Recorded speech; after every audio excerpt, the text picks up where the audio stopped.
Hi, Tati. I'm Magda from Cinefilas Argentina, and I'm thrilled to meet you. How are you? I'm doing well, Magda. How are you? I'm great. Thank you very, very much. Well, I want to talk to you about this series, and I want to know what was your first impression when you first read the script for this fourth season? Well, so I got when I read script one, I was very excited, and very like thrown. I'm like, okay, well, like what's this season gonna be? Like somebody's like stalking Joe? Like what's going on? So it was very enticing to me. And being that I was a fan of the show beforehand, like it veering off in such a way from like the normal formula of the show, just very exciting and very thrilling. That's so cool to know. And what acting talent did this season present you in a new way that you hadn't had before in the last season? Um, I think just with with Marianne having the knowledge of the things that Joe has done and us not being able to see last season her interact with Joe after that and sort of see how she deals with that.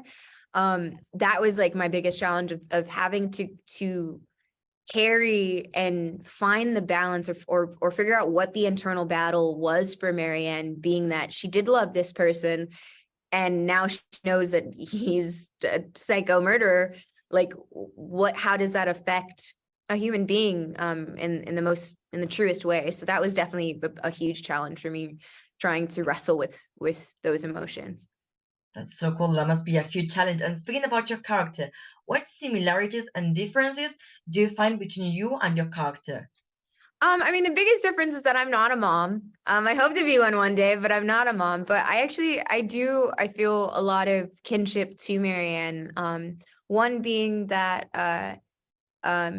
just the sort of hardship in her life, being that she was in a very toxic, abusive relationship. I have been in a very toxic, abusive relationship. And seeing the addict, I guess, portion of it. I personally myself was never an addict, but I have seen it in members of my family and been there through their sort of recovery process. So that I was able to empathize with a whole bunch.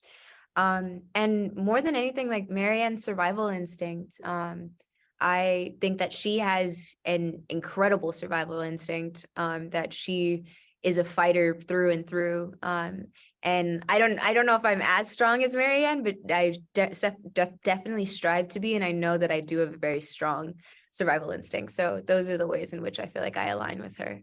Well, that's cool. That's awesome. Thanks. If you had to describe her in three words, what would you say?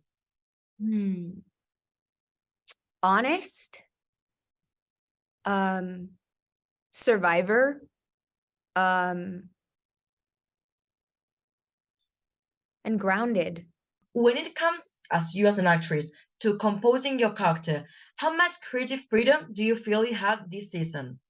I mean, what I've really loved about just working on this show in general is how collaborative Sarah Gamble, our showrunner, and our producing directors for both last season and this, Silvertree and John Scott.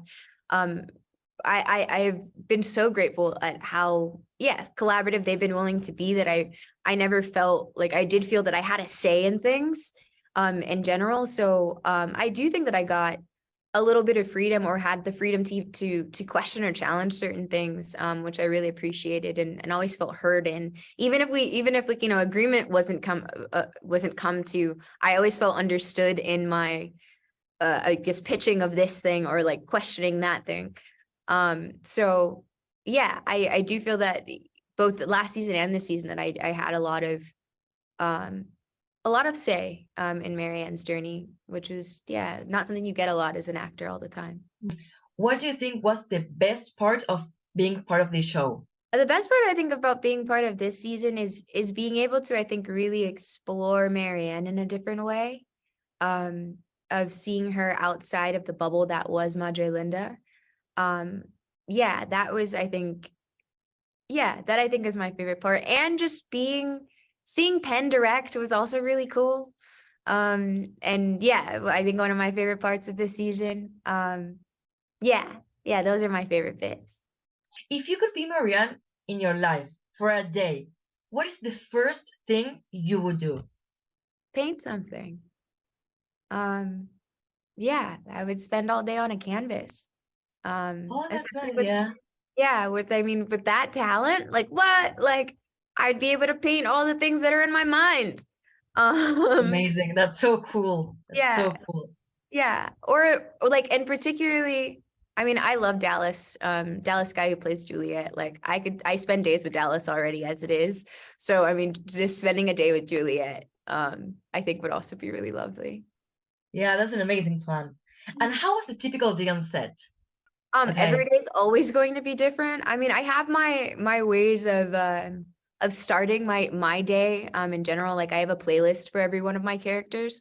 So and I always have a song that I say sort of like wakes up that character for the day. So with Marianne, of course my playlist had a lot of French music just in general. But I would always start the day with playing Le Festin, which is a song from the movie Ratatouille. But that was like my wake up song to Marianne. And that's how I started every day. Thank you so much, Tati. It's amazing talking to you. You're amazing. Congratulations and thank you so much for this interview. No, thank you, Magda. It's been lovely talking to you as Oh, well. thank you. Have a lovely day. Thank you very Thank you, much. you too. Bye.